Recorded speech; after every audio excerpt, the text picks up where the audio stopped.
বাংলাদেশের আইন অনুযায়ী আপনি পারবেন না একজনকে আত্মপক্ষ সমর্পণের সুযোগ ছাড়া তার বিচার করতে। আপনি প্রকাশ্যে খুন করলেও তাকে গিয়ে আপনি কাঠগড়ায় দাঁড়ায় তাদেরকে আত্মপক্ষ সমর্পণের সুযোগ দেওয়া হয়। সেইখানে আপনার যাত্রীর অভিযোগ অথবা কোম্পানির যে অ্যাপের অ্যালগোরিদমের মাধ্যমে কোনো কিছু একটা ফাইন্ড আউট করে কোনো তথ্য প্রমাণ না নিয়েই কি করছেন, চালককে আইডিটা বন্ধ করে দিচ্ছে। মানে পুনরায় আপনার হচ্ছে গিয়ে সুযোগ দেওয়া হয় না।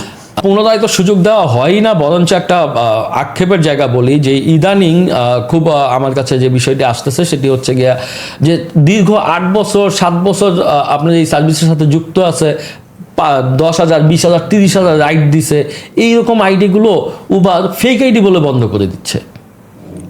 ফেক আইডি বলে বন্ধ করে দিচ্ছে, বলছে যে আপনার এই আইডি তো আপনার ডকুমেন্ট তো ভুয়া, কিন্তু সে তার লিগেল ডকুমেন্ট দিয়ে সকল কিছু লিগেল দিয়ে সে দীর্ঘদিন যাবত এই সার্ভিসটা পরিচালনা করে আসতেছে।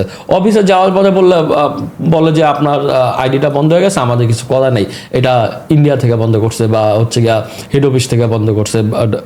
আর ওদের হেড অফিস তো আপনার হচ্ছে গিয়া ইন্ডিয়া আমেরিকা বিভিন্ন জায়গায় আছে। তো এরা যে বাংলাদেশ থেকে একটা যৌক্তিক কোনো সমাধান দেবে এটাও তারা দিতে পারে না। আমি এখানে আরেকটু যুক্ত করি যে তারা যেটি বলছে যে ধরেন 8-10 হাজার রাইড দেওয়া একটা আইডি, হ্যাঁ, সে 8-10 হাজার রাইড দিছে, সে দীর্ঘ 6-7 বছর চালাচ্ছে, তার যদি অ্যাকাউন্টটা ফেক হয় তাহলে এতদিন তিনি সার্ভিস কিভাবে দিল?